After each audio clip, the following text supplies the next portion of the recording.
नमस्कार दोस्तों, share market की दुनिया में आपका स्वागत है। दोस्तों, कई बार आप कोई शेयर खरीदते हैं और वो चलता नहीं है, यानी उसका प्राइस बढ़ता नहीं है। तो इसके कौन से 3-4 कारण हो सकते हैं, उन पे चर्चा करते हैं।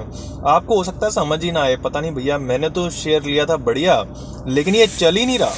तो दोस्तों, सबसे पहला कारण शेयर ना चलने का हो सकता है कि आपने शेयर ध्यान से नहीं लिया, फंडामेंटली स्ट्रॉन्ग शेयर नहीं था, कंपनी प्रॉफिट ही नहीं कमा रही, कंपनी का प्रॉफिट नहीं बढ़ रहा, सेल्स नहीं बढ़ रही, टॉप लाइन और बॉटम लाइन नहीं बढ़ रही, कंपटीशन बढ़ता जा रहा है, सरकार की पॉलिसी उसके फेवर में नहीं है। तो या फिर कोई प्रोडक्ट डिसरप्शन आ रहा है, कंपनी जो प्रोडक्ट बेचती थी उसकी जगह कोई दूसरा प्रोडक्ट लोग यूज़ करने लग गए हैं। तो दोस्तों, फंडामेंटल रिसर्च के बिना अगर शेयर लोगे तो हो सकता है आपका शेयर ना चले। दूसरा दोस्तों कारण हो सकता है आपने शेयर तो बढ़िया लिया था, कंपनी भी बढ़िया थी भैया, लेकिन कंपनी ओवर वैल्यूड थी। यानी कि कंपनी का शेयर जब आपने लिया तो वो महंगा था, काफ़ी ज़्यादा महंगा था, उसका प्राइस टू अर्निंग महंगा था, उसका प्राइस टू बुक महंगा था, उसका जो है हर तरह के पैरामीटर पे कंपनी जो है वो महंगी मिल रही थी। तो जब आप शेयर को महंगा ले लेते हैं तो कई बार वो 5 या 10 साल भी शायद ना चले दोस्तों। तीसरा कारण दोस्तों हो सकता है कि कंपनी का शेयर भी ठीक है, वैल्यूएशन भी ठीक है और बिजनेस मॉडल भी ठीक है, फंडामेंटल सारे ठीक है, लेकिन बस वो मोमेंटम में नहीं है, पब्लिक की नज़र उस पर नहीं है, ऐसे लोग उसमें इन्वेस्ट नहीं कर रहे जो मोमेंटम इन्वेस्टर्स हैं।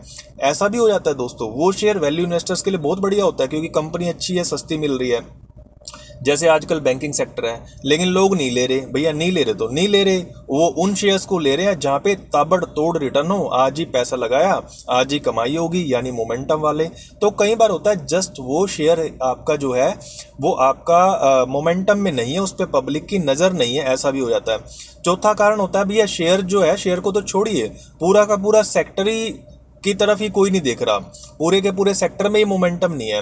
अब ऐसा यूजली तब होता है जब सेक्टर में कोई छोटा मोटा दोस्तों चैलेंज होता है, या तो सेक्टर का मेजर जो शेयर होल्डर है वो बेचने लगे, जैसे बैंकिंग के केस में FIIs हैं, फॉरेन इन्वेस्टर्स हैं, जो मेजर शेयर होल्डर थे वो बेच रहे हैं, उनका अपना कारण है बेचने का कि भैया US में बॉन्ड पे ही बड़ा अच्छा पैसा मिल रहा है तो इक्विटी में क्यों लगाए, ठीक है। या फिर सेक्टर में कोई और इशू हो, जैसे डिपॉजिट ग्रोथ है बैंक में, वो इशू है, किसी जमाने में फार्मा में प्राइसिंग पावर का इशू हो गया, ऑटो में दोस्तों इलेक्ट्रिक व्हीकल आ सकते हैं, कोई रीजन हो सकता है जिसकी वजह से पूरा का पूरा सेक्टर ही ना चल रहा हो। तो सेक्टर नहीं चलेगा तो आपका शेयर दोस्तों कितना भी बढ़िया हो, कई बार वो शेयर इसलिए नहीं चलता क्योंकि उसका सेक्टर नहीं चल रहा। तो दोस्तों, मोटे मोटे ये 4 कारण होते हैं। पहला कारण है कि स्टॉक के फंडामेंटल गलत थे, दूसरा कारण है कि स्टॉक की वैल्यूएशन आपने महंगी ले ली, तीसरा स्टॉक पे किसी की नज़र नहीं है, चौथा सेक्टर परफॉर्म नहीं कर रहा, तो भैया स्टॉक भी उसके साथ साथ जो है लैगर्ड चल रहा है। धन्यवाद।